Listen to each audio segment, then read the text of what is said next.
Hi everyone, this is Stacy Otterstrom, the owner of Pluck Coaching here in Helena. Thank you for joining me today. I'm here for a special edition for my friends over at the Women's Leadership Network. As you know, we were supposed to have a lunch yesterday, the other day, and that just isn't going to happen with everything going on. So here I am from my home office, sharing my message with you, and hopefully it helps given all the craziness that's going on and can help you adapt to what's happening. So, like I said, I am the owner of Pluck Coaching. I am an independent life coach certified to help individuals with life as they tackle it. I really specialize in business and entrepreneurs, and we also focus on career change, leadership development, leadership skills, and anything else that you might need. My background, I've been in politics for almost 20 years. I've worked with some of the top leaders here in Montana, helping advise them on issues as varied and wide and deep as Montana. And so coaching really came naturally to me as it's what I do day to day as I work with these leaders to make sure that they are making the biggest impact that they can and confident in the decisions and the choices they're making every day.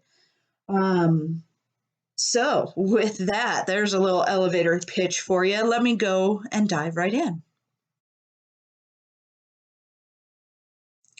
So, I was asked to give a talk on creating the perfect elevator pitch. And I said, no, I can't do that because there's no such thing. There's no such thing. Get it out of your mind. If you are here to figure out the best way to make the perfect elevator pitch that's going to hit and it's going to work 100% of the time, go take someone else's money because it's just not true. If anything, I think the events of the last week or two should really show you and should remind you that an elevator pitch is a fluid thing. What we can do, whether you're a small business owner or you're an individual, maybe looking at a career change, what have you, what you can do is know your pitch inside and out so that it can be delivered at any time, in any place, and quickly, right? Because that's the point of the elevator pitch. If you capture someone's attention for a quick 2 seconds, what is it you're going to say? What are you going to focus on, and how are you going to use that time before they walk out of the elevator and perhaps out of your life or, out of the job search, whatever? Making sure you do that. So your lady Crystal recently did a blog. I believe it's up on the Women's Leadership Network page. Go check it out because it's fantastic. She really does outline the basics of this. It really is important, and I want to flag for you to get away from perfection. We all want to be authentic. We all want to be relatable. We all want to connect. The really important piece is that you are confident. An elevator pitch without confidence, if you're nervous, if you're bumbling, if you're worried about saying the best right thing or using the fanciest terminology or the right words for that person that's in the elevator, you've already failed. You've already lost them. They're already seeing that. The number one best thing you can do is be confident. And for me, the thing that I would add to Crystal's blog that she kind of outlined, and she talked about, you want to know who you are.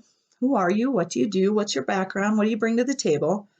What do you do? What services? What product? What is it that you're offering? What kind of expertise would you offer if it's a career search? What do you want? And kind of what is your pitch? Those are kind of the same thing. Getting crystal clear as to what you want from someone and whether or not they can give that to you is also obviously key for a successful pitch.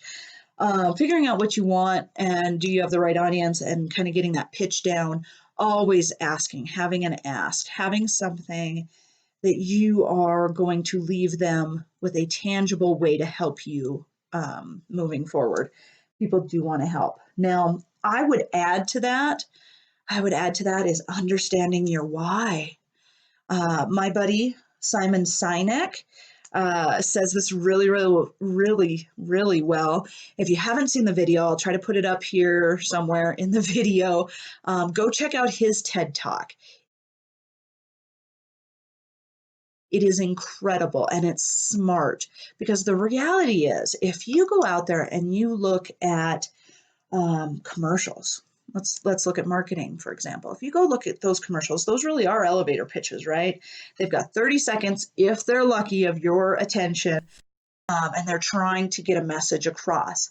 The best commercials that I am seeing and that I see out there have nothing to do with their product or their service. Has nothing to do with it. Some of them don't even mention it.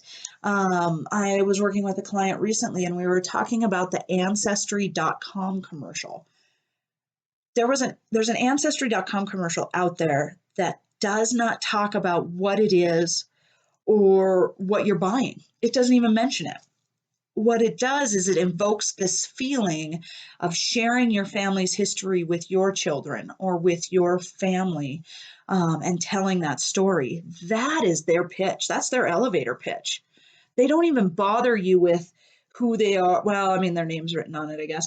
What they're selling, or what they have to offer and what they want you to do. They don't even deal with that. What they do is they grab you by the emotion, they grab you by the heart, and they say, isn't this what you want? Isn't this feeling something that you want and want to share? They focus on their why. Why do they do this? So that families can connect with their history, so that families can share that story into the future. So when you're thinking about your elevator pitch, think about commercials. Coca-Cola is another one that's obviously iconic when you think about it. Think about like their Christmas commercials or anything like that. They want to invoke a feeling, because that's the most powerful call to action that you're ever going to see. Is if you can get people to say, I share those values, or I share that mission, or I want those same results, that's going to sell your product every day. So with your elevator pitch, whether you're pitching a business proposal, a grant, yourself for a job position, a career change, make sure that you understand your why. What motivates you? Why are you doing this? Because I guarantee you that's the piece that's going to connect you. When I'm building out my clientele, my clients come to me and we start working together when they realize why I've been building this business. I can tell you I'm a coach. I can tell you we do sessions. I can tell you how much I charge for sessions. I can tell you, yeah, your eyes are glazing over, right? That is not interesting. But when I sit down and I say, I have been advising leaders at the top of their game for almost 20 years, and here's the deal, we can all be at the top of our game if we sit down and make a game plan, execute, and get the job done with a little bit of accountability and some assistance sorting through the chaos and the noise that you might have around you. That's what my clients are paying for. They're not paying for an hour of my time. They're paying for the expertise that I can bring to help them sort through all of the priorities and all of the goals that they might have in their lives, to really come down to a tangible work list of what they need to accomplish next until we meet again. What can they be doing over the next couple weeks or month that's realistic, that's tangible, that really moves the needle towards their next goal. So focus on the why. Focus on why you do what you do. Focus on the results of what you do. That's why employers and with resumes, you want to focus on the results that you got and the results that you're capable of getting, because that's what people buy every time. So with your elevator pitch, make sure you're including your why. And like I said, Simon Sinek, go check that out. Perfectionists, let it go. Let it go. You've got to step back. And I'm one of them. I want everything to be perfect. If I'm going to have that conversation with the bigwig, I want it to go smoothly, and I don't want to forget anything. And I don't want my kids screaming in the background. And I just want to keep moving forward. And so figuring out what you can do, but knowing that perfect is just not possible. You're never going to get there, right? You could have the perfect message, and in the day of coronavirus isolation, it couldn't work, at all. You could have the perfect message, and to that audience, it just doesn't resonate. You can get all of this down, but until you are flexible, until you know your stuff inside and out, that elevator pitch is going to be clunky. Now, feel free to move forward. Don't hesitate. An elevator ride goes really fast, which is why we call it an elevator pitch, which is why it's important to know exactly what your top couple of things you want to mention are at any given time. You do not want to hesitate because that person or that opportunity can walk right out and may or may not ever come back. So be comfortable and embrace the awkward moments. I deal with this with my clients all of the time. They say, I don't want to manage my staff, or I don't want to send down these mandates because I don't quite have it thought through. And, you know, politicians do it as well, and other leaders do, where they're not comfortable saying, I may not have the next step ready. Welcome to the world we live in right now, right? The next step may not be ready and it might be messy. What you can do is what you do know, and is to move forward. So embrace the awkward. Some of my most awkward conversations or first calls with clients have landed me the best clients I could possibly imagine, because they saw themselves in that messiness. They knew that that was real life, and they knew that I was a real person, and that landed me the contract. That landed me the client right there. So don't be afraid of that. Don't be nervous of that. Bring all of you. Be as organized as you can be, but be you nonetheless. The next message that I have for you is don't be a chameleon about your elevator pitch. If you've got 5 elevator pitches and it all depends on which audience you're talking to, you're messing it up, and you're going to mess it up. You're going to use the wrong one, and you're going to be in your own head, and you really won't be having that conversation, which is what this needs to be. You won't be connecting with the audience and talking to the people right in front of you. So make sure that you're not changing the message based on who you are. I work with some conservative clients, and I don't lie to them and tell them I worked for Republicans. No, my background is my background, work with me or not. What I need to do is sell myself. If I'm not going to be their cup of tea, they're not my clients. Same goes for you. You can be, what's the phrase? You can be the ripest peach in the world, and some people just don't like peaches. Make sure that you are being true to yourself, to your business, to your career, to your background, whatever it is that you're using this elevator pitch for, and moving forward. Sometimes the thing we work so hard for, or push so hard for, or do all of our education or training, whether it's a career plan, a business plan, a client that we're pursuing, whatever, sometimes we put in a ton of effort, and lo and behold, that's not right for us, right? I mean, we've all done it. We've all put in for a job that we didn't get, or pitched a client that didn't end up buying our services. But the reality is, it always works out for the best. You don't want to work for a job that doesn't want you for who you are. You don't want to work for an employer that doesn't respect and understand everything you bring to the table. You also do not want to be out there pursuing clients that aren't interested in what you have to offer. If they're not excited, if they're not thrilled by what you're doing, they're not your clients. I know that can be stressful, especially when you're building a business, or if your business is struggling, or God, with everything going on, you're like, I'll take anybody. Be cautious. Be open, be willing to try challenging clients, and be willing to try new projects and other things. But don't worry about changing your elevator pitch to be the right person for others, right? Um, there's a difference between hearing someone out and asking questions like, what is your biggest obstacle in business? Or what are the things that you're most concerned about? What are the things you would like to invest in, to get information and clues about what makes that person tick or that business tick? That's a big, huge difference than selling them a different product based on their answer, or selling them a different package based on that answer.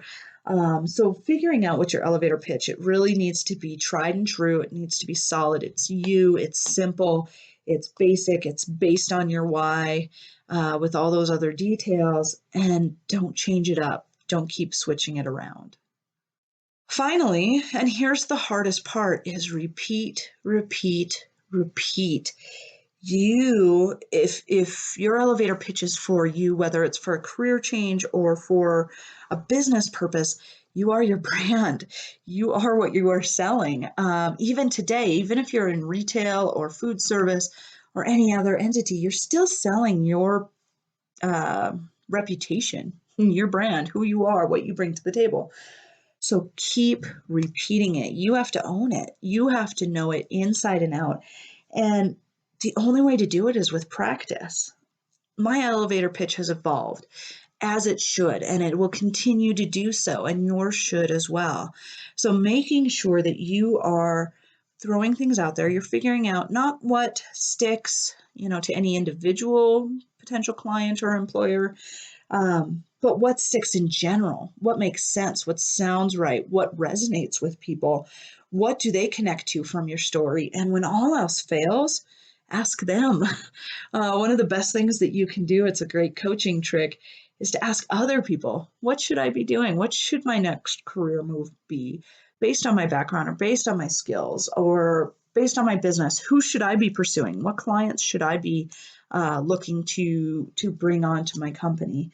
Those kind of things are invaluable, and asking those questions shows that you are comfortable in knowing you don't know everything, and yet you know enough to know who to ask. And then the goal with any good elevator pitch is that it gets repeated, right? So just like a commercial, just like a jingle or anything else, if you are at an event, say it's a WLN or any other networking event, when you've said your blurb enough times that the people around you start introducing you with that information, my friends and a lot of my clients are now at the point where they're introducing me using the language that I'm constantly saying and using on social media and other things.